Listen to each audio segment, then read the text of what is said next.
na zowel het team die AZ bij Barbados com competência de synchro e unda ku nós trabalhamos natura medalha copa ku aparentemente Aruba a lograr de presta mas tremendamente unda ku nanta representar claro na mês para também país dos de parte do governo não me quero agradecer vosso tour coach na maionang para tremendo trabalho e para tremendo empenho e é importante para visitar também que grupo que um grupo que não somente está exaltado em sport, de lançamento e de synchro, para al best não precisa de combinar hobby bom com uma prestação na escola. Então, na tour bisame na vai over e alguma vai no colégio. Me quero agradecer você por sei e para você empenho e também felicitar você e para você seguir assim bom trabalho para você mês, para você grupo e para o país.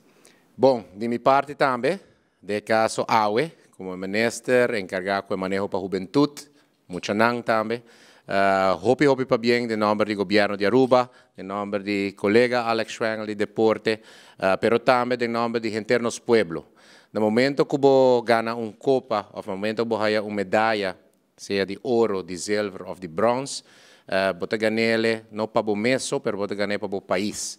Então, sei que nós estamos orgulhosos. Você ganha para o time, você ganha para o Zwembond de Aruba, você ganha para o coach, para o maior, para o familiar e para a gente nos isla. Querem, em nome de nosso tour, nós agradecemos e a maneira que você performa na Barbados, trazendo tanto medalha Aruba back, saliendo como equipe campeão também, com quantidade de pontos, hobby mais alto que de 2 lugares, está demonstrando que nós temos hobby talento.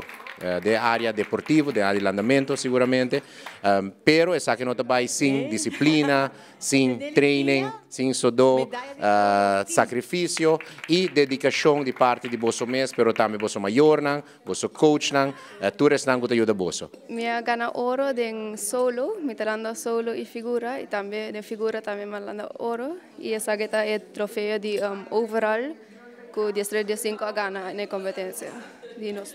Well, yeah, nós competimos em figura, solo e duet, no Distrito de 5, e toda cena nós ganhamos ouro, anterior nós ganhamos overall de Distrito de 5.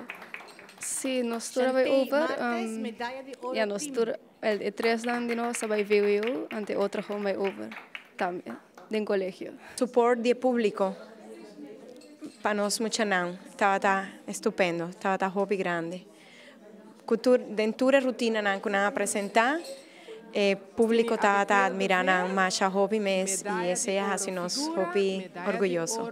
Fui 22 años atleta de nado sincronizado. Nado sincronizado es un deporte desde edad muy temprana para lograr la unión que hemos logrado. Lleva un tiempo de trabajo junto con los padres, los entrenadores, el equipo del club, los federativos.